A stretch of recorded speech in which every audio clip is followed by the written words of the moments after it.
podcast contains explicit content not suited for children under 18, unless you're a cool kid or your mom said it's alright. Side effects may include laughing, anger, crying, touching yourself, killing yourself. If you like our videos, follow and subscribe to the podcast on YouTube, Spotify, Apple Podcasts. Thanks. No one was heard in the making of this video, I think. This is dedicated to all the kids like me. Disturbing. So low, you would have made a great stormtrooper. One of us, one of us, one of us.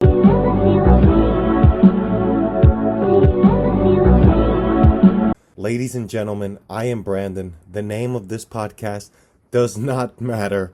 I've had guests, I've had co-hosts, and today it's just me. So we're going to get right into it. So moving forward, I'm going to have 7 segments. I'm going to have an intro, an outro, and 5 relevant segments that correlate to the guest or to myself, whatever's going on in that episode. One of the segments that I want to have on the show somehow incorporate is a finding yourself. I'm going to give value to the guest or the listener in order for you to discover more about yourself in ways that have helped me. For instance, my etymology, the meaning of my name, where I was born, when I was born, the astrology, the numerology, the etymology, the philosophy, I'm going to have a Myers-Briggs test, sort of, kind of. I never trusted this. Don't trust a curly-haired fucking prick ever, but hiring process, but also for understanding a human being. So this is Lex Friedman too. He's a great person to follow. And I would say that there's 1,000 different ways of looking at personality. The only one that I count with any significance is the MBTI. And the MBTI, it's the Myers-Briggs, is what all the leading spy agencies around the world use as well. Well, this that's guy's kind of sexy. interesting to hear. Oh, yeah. So there's been He's criticisms of that kind of test. There have been criticisms for a long time. He is. Yeah, and you think there's value. Absolutely. And there's a few reasons why, right? So first, MBTI makes the claim that your core personality doesn't change. Your core personality does not change. And one of the big arguments is that people say that your personality can change over time. It can. Now, in my experience, the MBTI is exactly correct. Your core personality does not change, because your core personality is defined as your personality when all resources are removed. All your resources. So essentially, your emergency mode, your dire conditions, that is your core That is your core personality. We can all act a little more extroverted. We can all, be a little more empathetic when we have tons of time and money and patience. When you strip away all of that time, money, and patience, how empathetic are you? How much do you like being around when you other take people? away How my much do you time like and being alone? This guy's you see why I never trust the CIA or anything a CIA guy's telling you, but just see that that's actually facts. Do you make judgments, or do you... When you're stripped of all of your resources and all of your materials, who are you? What is your character that defines you, how you were raised? That is what is very valuable. Do you analyze information? That's what's so powerful about MBTI, is it's talking about what people are like when you strip away resources. And then, because it's so consistent, it's also only 4 codes. It's super easy to be able to assess a human being. It is super easy. Look at this.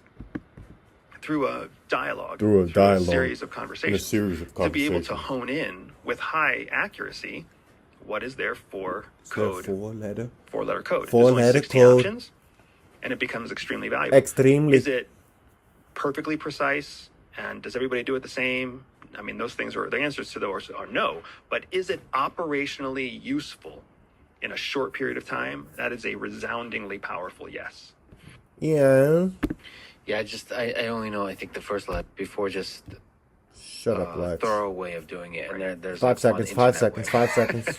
And do you mind sharing what your personality... My type index? Yes. What is your type, ENTP. your sexual type? That's an extrovert, intuitor, perceiver, thinker. ENT, thinker. P, perceiver. I am an INTJ. My wife is an ISFJ. INTJ, which is the I got polar both opposite of me. I'm extroverted, she's introverted, I'm an intuitor. Who cares? Because there's not a lot of money to be made in personality testing. But I would say that there's that with experience. All right, so you get it. With things about themselves that they would have never even thought to think otherwise. Also, life path numbers I need to become really good with, because people seem to really like that. Religious people, not religious people, they seem to get really valuable lessons from their numerology. If you haven't seen in episode 7, I kind of sort of talk about I'm a life path 7 segments. It's a number of completion, the number of a lot of things in the Bible. 7 consonants, 7 sacraments, 7. It's the number of whole and completion. It's also the number associated with being a wisdom and a sage and a sexy mother. The segment that I like to call highs and lows, the name sucks. It's terrible. I don't even want to say that name out loud, but that's all I got right now so that it's easily describable to an audience to understand the metaphor of what I'm going for. I want people to either express to me the best moments of their life or the worst moments of their life, to develop the things they lost, the things that they didn't learn, the things they wish they did, the things that they did well to achieve greatness. I want to cover like a roller coaster, going all the way up, all the way down, all the way up, then back to where you started, to see the real human character that is there. That is going to be the point of almost every single episode, but it's going to be a very specific segment dedicated to them, encouraging them to tell a story of their highest moments and their lowest moments. I hope it just comes up naturally how it should, but if it doesn't, then I will have to force it. For instance, how I'm about to force it right now. There's a time in your life you felt unstoppable. Obviously, it's a great thing to ask somebody because they're going to answer it like this. A time in my life I felt unstoppable. And then I'm going to edit it right there. And then they're going to say, I felt unstoppable when, and then it's going to be the real answer. So let's run it through again. This is some fourth wall. It sucks, but when's a time in your life you felt unstoppable? Well, I felt unstoppable right as soon as I got out of high school. And then I would ask, okay, it sounds like you peaked in high school, obviously. So let's get back to where are you now? And they're going to tell me wherever they are. You see the transition? I want them to get to their highs, and then I'm going to get to what happened after. Number one thing that I do learn from the holidays is materials don't really mean anything. I need your time. I need time spent on the holidays with my family and people that I love. So the holidays remind me of what I'm missing. And growing up, I didn't have the traditional family holiday. My dad wasn't around, and my mom, she was grinding, working, pulling double shifts to make sure we had like heat and like food and things that humans need to do. So there wasn't time for decorating cookies or singing Christmas carols. It was just surviving. And when you're a kid, you don't really understand that. You're just sitting there wondering, why doesn't my Christmas look like the movies? My Christmas looked more like Home Alone without the guys running around trying to touch me. I mean, there was guys trying to run around and touch me at times, but not like the movies, you know? As an adult, I get it. She did like the best she could, and she crushed it. The best gifts I've ever gotten was things like my Xbox, my MacBook, things that my mom had to go out of the way and purchase to make a real impact in my life. There wasn't time for decorating cookies or singing Christmas carols. A lot of the times I actually went to Dan's house, and I had things at his house because my mom was working. And that sounds all cute and all, but at the end of the day, I wasn't always there, and I was a lot of the time by myself, having to learn how to enjoy the holiday alone. And it just reminds me when I have a family to be very traditional and do the things that I never had as a kid growing up. It sounds really deep, but it's really not. I really think this segment could work well. Do you see how I just opened up and talked to you about nonsense, about dumb things to me, easily opened up my highs and lows, the best Christmas gifts I've ever gotten, and why I low-key hate the holidays? Was very easy to just open up and talk to you. Now I'm open for it. So if you want to be on, hit me in a DM, because nobody's leaving comments. You guys are whack. So just hit me in a DM. I'm going to start texting people that I want on and see the angle that they want to come on. Like, should I ask my friends who are careers, should I ask them, hey, should you come on as just yourself, or should you come on as a banker? And should I use that as to get to the everyday, to like do an interview with a banker? I have a friend who works at a bank, and he does like loans and stuff. And I feel like that'd be a great interview to get a banker's perspective on how to go in for a car loan, a mortgage. But then I also just want to do an interview with my homeboy. And this is another segment that I'm going to do that relates to the person. And I am a ChatGPT Grok AI nerd. Just how the internet was big in the 1980s, and people who use the internet today and that time are now millionaires, billionaires. That's what AI is going to be, whether you like it or not. If I was having me as a guest, I would have one of the things that I'm going to do is have ChatGPT write an autobiography of your life, because my ChatGPT knows everything about me. So here's what it said.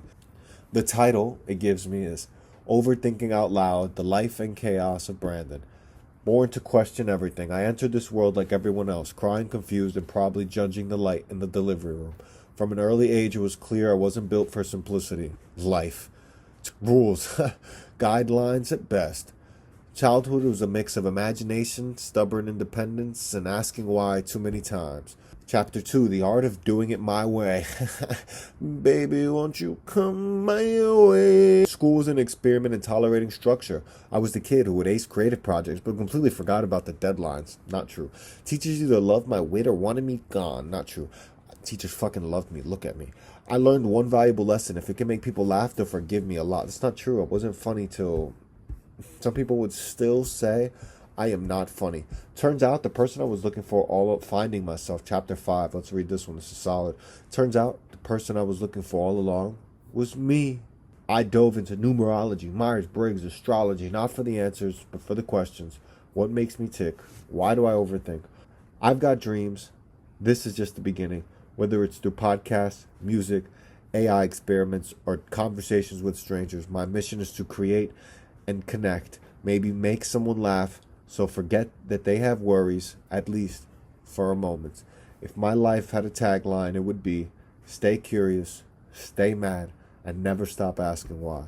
That was so whack, but it did have a little bit, it basically told me I'd be thinking a lot, and I do. Like I said in the beginning, the reason that this podcast has so many topics and is planned is because I'm a freaking planner.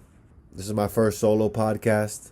I'm going to watch it back. It feels good. I don't mind it. I'm used to talking in front of the camera already, but let's see how good my mannerisms are, the setup, etc. If you made it this far, you're a real one. Honestly, doing this by myself was pretty easy. Hope you find yourself.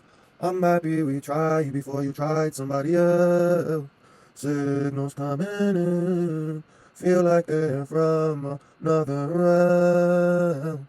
As words turn into spells, your head is in heaven, but your heels are in hell. If you like our videos, follow and subscribe to the podcast on YouTube, Spotify, Apple Podcasts. Thanks. No one started making this video, I think. This is dedicated to all the kids like me. Disturbing. Solo.